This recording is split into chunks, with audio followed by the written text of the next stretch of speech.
جس عورت نے اپنے پیٹ سے کسی بچے کو گرایا، ایبورشن کرایا، اس کی عمر پیٹ میں ایک دن کی کیوں نہ ہو، ایک ہفتے کا بچہ کیوں نہ ہو، پیٹ میں ایک مہینے کا کیوں نہ ہو، 3 مہینے کا کیوں نہ ہو، 3 دن کا کیوں نہ ہو، قیامت کے دن یہ بچہ اللہ رب العالمین اس کو زندگی دے گا، اس کو ہاتھ دے گا، پیر دے گا، زبان دے گا، سر دے گا، آنکھیں دے گا، چہرہ دے گا، سب کچھ دے گا۔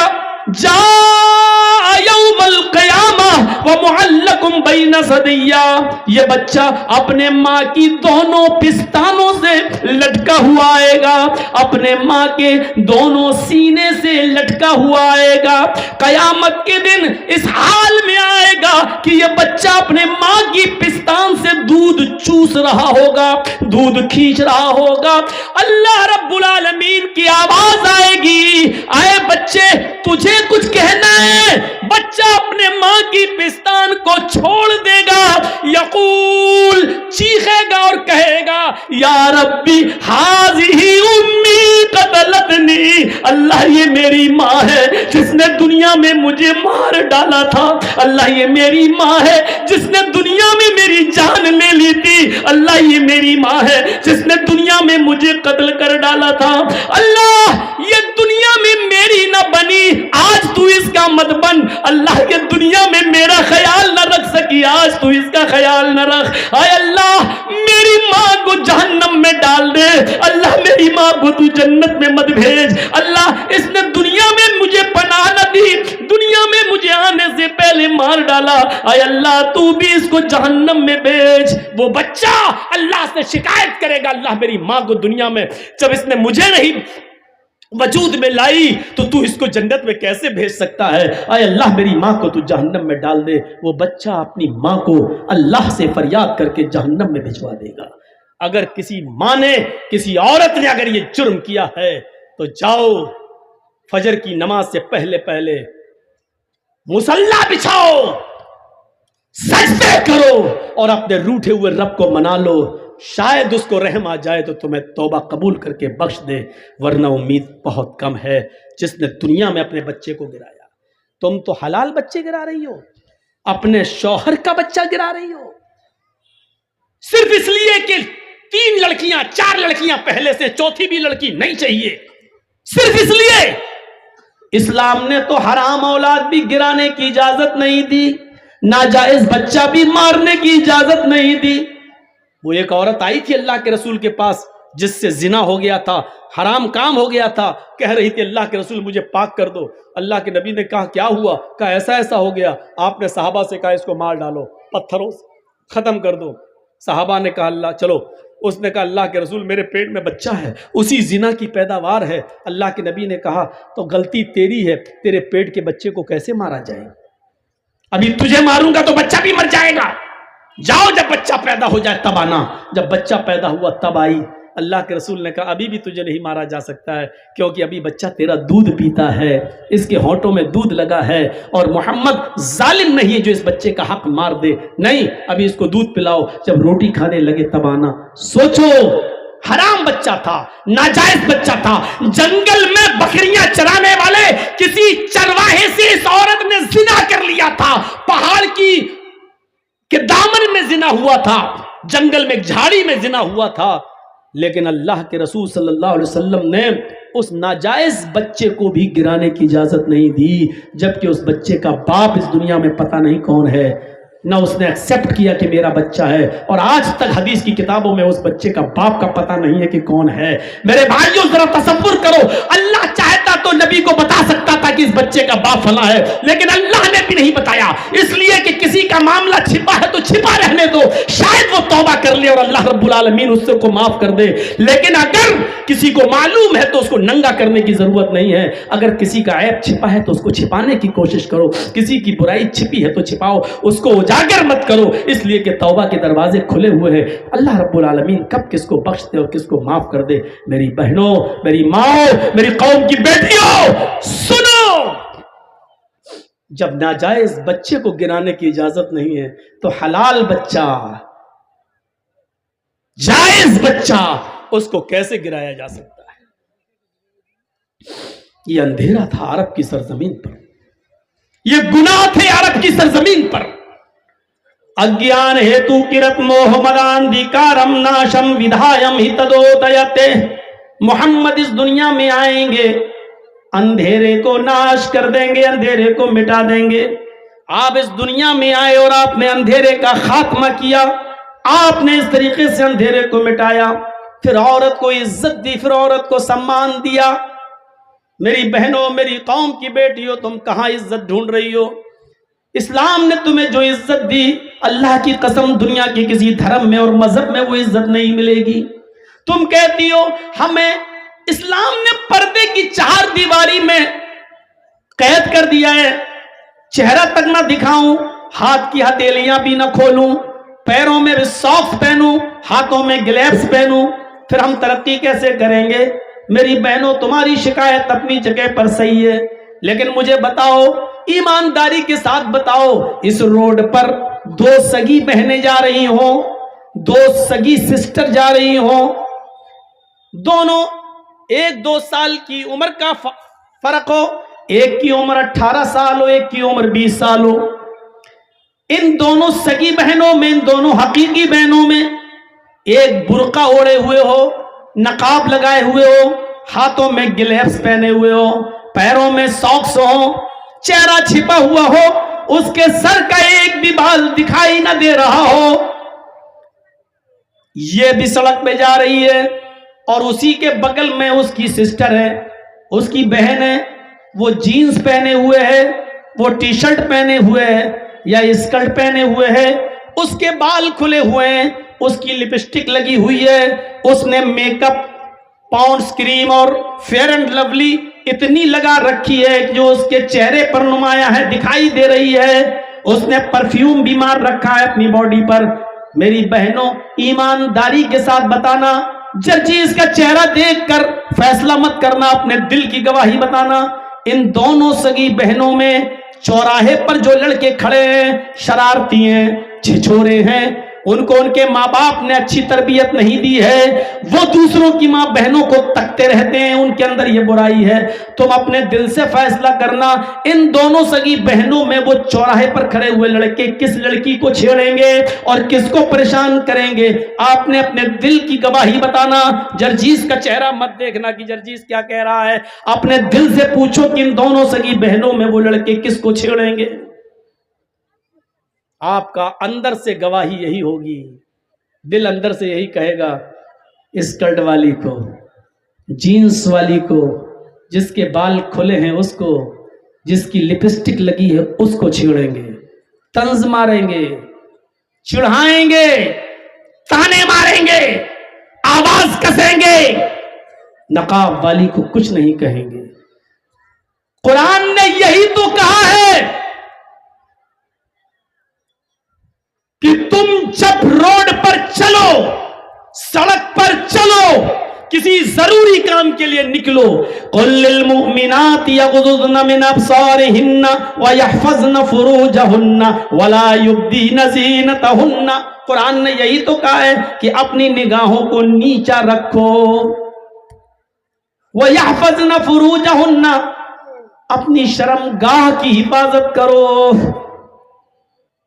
وَلَا يُبْدِينَ زِينَتَهُنَّ, اور اپنے بناؤ سنگار کو, زیب و زینت کو غیر مردوں کے سامنے ظاہر مت کرو. یہ 3 چیزیں عورتوں کو بتائی ہیں. پہلی چیز, نگاہیں نیچی رکھو. جب عورت نگاہ نیچی کر کے چلنے لگے اور ہر وقت اس کی نگاہیں نیچی رہیں تو کبھی واٹس ایپ پہ کسی سے بات کرنے کی ضرورت ہی نہیں پڑے گی, میسنجر اور فیس بک چلانے کی ضرورت ہی نہیں پڑے گی. کیونکہ جب نگاہیں نیچی رکھتی ہیں تو وہ کیا جانے کون گزر رہا ہے, کون جا رہا ہے, کون آ رہا ہے. پہلی چیز نگاہیں نیچی رکھو. دوسری چیز وَيَحْفَظْنَ فُرُوجَهُنَّ, اپنی شرمگاہ کی حفاظت کرو. اتنے موٹے کپڑے پہنو کہ تمہارے جسم کی نمائش نہ ہو, اتنے گاڑھے کپڑے پہنو, اتنے لوز کپڑے پہنو کہ تمہارے بدن کا, تمہارے شریر کا, تمہاری باڈی کا نشیب و فراز دکھائی نہ دے.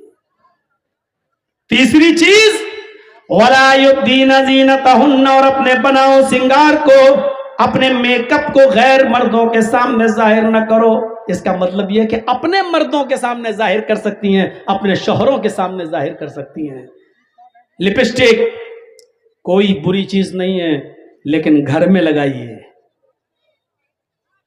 اور باہر لگاؤ گی تو بہت بری چیز ہے. جلسوں میں بھی لگا کے آئی ہوں گی, جلسوں میں بھی لپسٹک لگا سکتی ہے عورت. اب تو پہلے ایک کمپنی تھی جو لپسٹک بناتی تھی جس میں خنزیر کی, سور کی چربی آتی تھی, لیکن اب اس نے بھی اقرار کر لیا ہے کہ نہیں اب ہم نہیں ملاتے ہیں, اور ایگریمنٹ کر کے دیا ہے اس نے. اسرائیلی کمپنی تھی لیکن اب نہیں آتی. لگا سکتی ہے عورت, لیکن گھر میں. فیئر اینڈ لولی لگا سکتی ہے بالکل, لیکن گھر میں. پاؤنڈس لگا سکتی ہے بالکل, لیکن گھر میں. پرفیوم لگا سکتی ہے بالکل, لیکن گھر میں. باہر کوئی چیز نہیں. المرات اذا استعطرت فمرت بالمجلس فهي كذا وكذا زانیہ. اللہ کے رسول صلی اللہ علیہ وسلم نے 3 بار فرمایا. اور سنو, ترجمہ سن لو. المرات اذا استعطرت, جب عورت خوشبو لگا کر نکلتی ہے, خوشبو استعطرت, اور عربی جاننے والوں کو معلوم ہے یہ باب استفعال میں آیا ہے. استعطرت جس کے اندر طلب ماخذ پایا جاتا ہے, یعنی صرف عطر نہیں, پرفیوم نہیں, کوئی بھی چیز لگا لے جس سے خوشبو آتی ہو. اور سن لیجئے پہلے, عورت کوئی بھی چیز لگا لے جس سے خوشبو آتی ہو. مثلا آرنیکا ہیئر آئل, چمیلی کا تیل, آئل, ڈابر آولا, جس میں خوشبو ہے.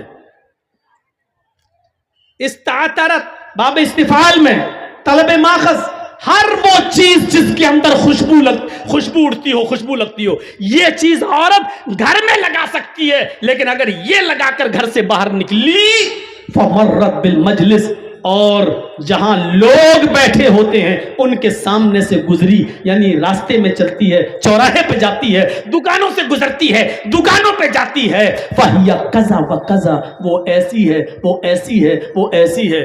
صحابہ نے کہا اللہ کے نبی ایسی کا کیا مطلب ہے؟ نہیں سن پاؤ گے, اتنا بڑا کلیجہ نہیں ہے ہمارا, کس زبان سے ہم بولیں. صحابہ کہہ رہے اللہ کے نبی بتائیے کیسی ہے. کہا نہیں سمجھے, کہا نہیں, کھل کے بتائیے.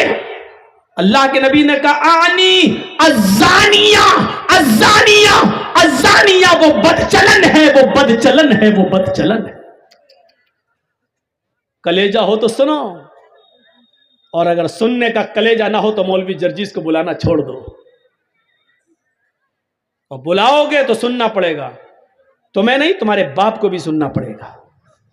یہ 10 سال ہم نے مدرسوں میں کوئی گھاس نہیں چھیلی ہے, آلو نہیں چھیلے, یہی سب پڑھا ہے, اور جو پڑھا ہے وہ بتاؤں گا. یہ نبی کہہ رہے ہیں وہ بدچلن ہے. اے خوشبو لگانے والی بدچلن ہے, پرفیوم لگا کے نکلنے والی بدچلن ہے. خوشبودار کوئی بھی چیز اپنے جسم پہ لگا لے اور دکانوں سے جا کر شاپنگ کرے, اس کو بدچلن کہا ہے. مردوں کے ساتھ دکان پر بیٹھتی ہو 5-6 گھنٹے, وہ کون ہوئی؟ کالج میں لڑکوں کے ساتھ اس کے پاس بیٹھ کر 5-6 گھنٹے پڑھتی ہو, اور انٹرویل میں کالج کی کینٹین میں دونوں چائے پیتی ہو, وہ کون ہوئی؟ اگر اس کے بارے میں ہم بول دیں گے تو یہ گالیاں دیں گی بیچاری, ہٹ بڑھوا مولوی آ گیا جانے کہاں سے. اسی لیے یہیں سے اندازہ لگا لو, جو عورت خوشبو لگا کر نکل جائے وہ ایسی ہے, وہ ایسی ہے, وہ ایسی ہے, یعنی بدچلن ہے, بدچلن ہے, بدچلن ہے. جو پرفیوم خوشبو لگا کر نکل جائے تو وہ یہ, تو مردوں کے ساتھ گھومنے والی, غیر مردوں کے ساتھ چلنے والی, ان کی بائک پہ بیٹھنے والی, ان کی موٹر سائیکلوں پر سفر کرنے والی کون ہوئی؟ شوہر کا انتقال ہو گیا، بہت پیسہ چھوڑ گیا، بیوی زمین و جائیداد کی مالک ہے، میاں بیوی دونوں حج کرنے جانا چاہتے تھے، ہسبینڈ وائف دونوں حج کرنے جانا چاہتے تھے، دونوں نے فارم بھر دیا ہے، سنو مسئلہ، دونوں نے فارم بھر دیا ہے، حج کی تاریخ بھی آ گئی ہے، لیکن حج کرنے سے پہلے، حج جانے سے پہلے ہسبینڈ کی ڈیتھ ہو گئی، ایکسپائر ہو گیا، انتقال کر گیا، اب عورت اکیلی ہے، اب وہ حج کرنے جانا چاہتی ہے، شریعت اس کے بعد پابندی لگاتی ہے کہ اب وہ حج کے لیے اکیلی نہیں جا سکتی ہے، استطاعت ہے، پیسہ ہے، دولت ہے، سونا ہے، چاندی ہے، سب ہے، لیکن اب اس کو حج کے لیے کنڈیشن بدلنا پڑے گی، اب اس کو اپنے باپ کے ساتھ حج کرنے جانا پڑے گا، باپ نہیں ہے تو اپنے بھائی کے ساتھ حج کرنے جانا پڑے گا، بھائی نہیں ہے تو اپنے بیٹے کے ساتھ حج کرنے جانا پڑے گا، بیٹا بھی نہیں ہے تو پھر اس کو اب حج ملتوی کرنا پڑے گا، کینسل کرنا پڑے گا۔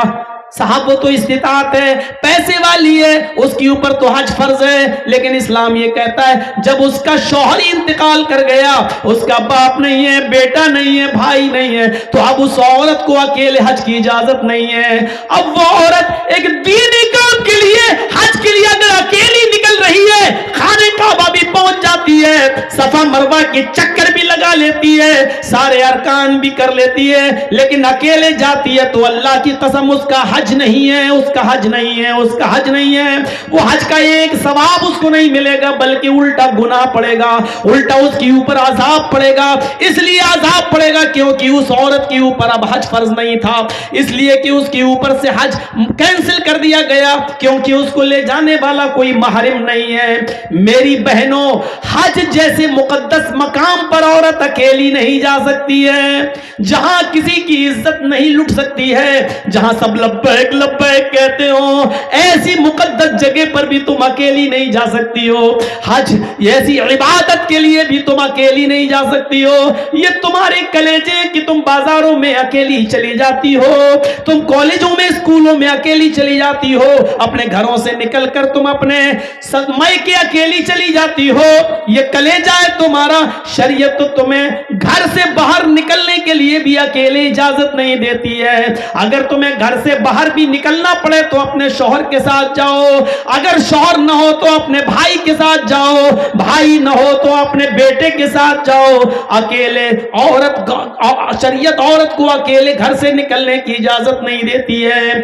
فرمایا کہ لا یخلون رجل بامرأۃ، کوئی بھی مرد کسی عورت سے اکیلے میں تنہائی میں گفتگو نہ کرے، اکیلے میں نہ ملے، الا کان ثالثہما الشیطان، اس لیے کہ وہ دو نہیں ہوتے بلکہ ان میں تیسرا شیطان ہوتا ہے۔ یہ شریعت ایک متعین کر رہی ہے، راستہ بتا رہی ہے کہ کوئی مرد کسی عورت سے اکیلے نہ ملے۔ اللہ کے نبی اعتکاف میں بیٹھے ہوئے ہیں، اللہ کے نبی کی دو بیویاں نبی سے ملنے آتی ہیں، اللہ کے نبی صلی اللہ علیہ وسلم سے ملاقات کر کے جب وہ واپس جا رہی ہیں تو اللہ کے نبی ان کو مسجد کے دروازے تک چھوڑنے کے لیے آتے ہیں، سامنے سے دو انصاری گزر رہے ہیں، اللہ کے نبی نے ان دونوں انصاریوں کو بلایا، ادھر آؤ۔ وہ دونوں انصاری قریب آئے، اللہ کے نبی نے فرمایا اے نوجوانوں، یہ دونوں میری بیوی ہیں، یہ دونوں میری وائفز ہیں، یہ دونوں میری بیویاں ہیں۔ ان نوجوانوں نے کہا اللہ کے نبی آپ ہم سے یہ کیوں بتا رہے ہیں، آپ ہم سے ایسا کیوں کہہ رہے ہیں؟ کہا اس لیے کہہ رہا ہوں کہ شیطان ہر انسان کی رگوں میں خون میں دوڑتا ہے، ہو سکتا ہے کہ تمہارے دل میں شیطان یہ وسوسہ ڈال دے کہ محمد پتہ نہیں کن عورتوں سے باتیں کر رہا تھا، یہ دونوں عورتیں کون تھیں اور کیوں ملنے آئی تھیں، اس لیے میں تمہیں بتا رہا ہوں کہ میں کسی غیر عورت سے نہیں، اپنی پتنیوں سے، اپنی بیویوں سے بات کر رہا تھا۔ محمد رسول اللہ کو بھی اپنی صفائی دینا پڑی کہ دیکھو یہ میری بیویاں ہیں، جبکہ صحابہ کیسے شک کر سکتے تھے نبی کے اوپر، لیکن آپ نے کلیئر کر دیا میں کسی غیر کے ساتھ نہیں، اپنی بیویوں کے پاس تھا اور یہ بیویاں مجھ سے ملنے آئی تھیں۔ میرے بھائیوں، جب محمد رسول اللہ صلی اللہ علیہ وسلم اپنے آپ کو بچا سکتے ہیں تو پھر تم اپنی بائک پر اپنی سالی کو کیسے بٹھا سکتے ہو؟ میرے بھائیوں یقین مانیے، بیوی کی موجودگی میں بھی بیوی کی موجودگی میں بھی سالی آپ کی بائک پر نہیں بیٹھ سکتی ہے. اگر بیٹھتی ہے تو بہنوئی بھی گناہگار اور سالی بھی گناہگار. میاں اور بیوی ہسبینڈ اور وائف دونوں کھانا کھا رہے ہیں اور آپ کی سالی آتی ہے اور بہن کہہ رہی آؤ تم بھی بیٹھ جاؤ, تمہارے جیجا ہیں کوئی بات نہیں کھاؤ. بیوی کی موجودگی میں بھی سالی اپنی بہنوئی کے ساتھ اپنے جیجا کے ساتھ کھانا نہیں کھا سکتی ہے, اس کے سامنے چہرہ نہیں کھول سکتی ہے. جب شریعت سالی کو بیوی کی موجودگی میں بھی نہ شوہر کے ساتھ یعنی جیجا کے ساتھ نہ کھانا کھانے کی اجازت دے رہی ہے, جب کھانا کھانے کی اجازت نہیں دے رہی ہے تو بائک پر اسکول چھوڑنے کی اجازت کیسے دے سکتی ہے, بائک پر مارکیٹ گھمانے کی اجازت کیسے دے سکتی ہے. اور ایک جیجا کے لیے سالی کو بائک پہ بٹھا کر بازار سے شاپنگ کی اجازت کیسے دے سکتی ہے. الفاظ میرے کڑوے ہیں, سخت ہیں, لیکن بیماری بھی بڑی ہے. اس لیے میں نے محسوس کر لیا ہے کہ ہومیوپیتھک دوا سے فائدہ نہیں ہے, اب انجیکشن لگانا پڑ رہا ہے. یہ مرض اتنا بڑھ چکا ہے کہ مجھے انجیکشن کی ضرورت پڑ رہی ہے, اس لیے میں نے انجیکشن لگایا ہے. میں جانتا ہوں کہ یہ بات عورتوں کو بھی بری لگ رہی ہوگی, آپ کو بھی بری لگ رہی ہوگی, کیونکہ آپ نے ہی اپنی بیٹیوں کو اپنے دامادوں کے ساتھ بھیجا ہے. آپ کو بھی بری لگ رہی ہے اور ان سالیوں کو بھی بری لگ رہی ہوگی جو اپنے بہنوئیوں کی اور اپنے جیجا کے موٹر سائیکلوں پہ بیٹھ کے گھومی ہیں. حقیقت میں بری لگ رہی ہوگی, لیکن برا لگنے ہی کے لیے تمہیں بول رہا ہوں تاکہ تمہارے اندر اس کا احساس ہو, جاگے اور پتہ چلے کہ یہ کتنا گھناؤنا اور کتنا بڑا جرم تم کر رہی ہو, یہ اسلام کی نظر میں کتنا بڑا گناہ ہے. اس کا احساس تمہارے اندر ہو. اگر تمہیں برا نہ لگے, اگر برا لگ رہا ہے تو جرجیز کامیاب ہے. اگر تمہارے دل کو چبھ رہی ہے میری باتیں تو اللہ کی قسم میں پاس ہو گیا.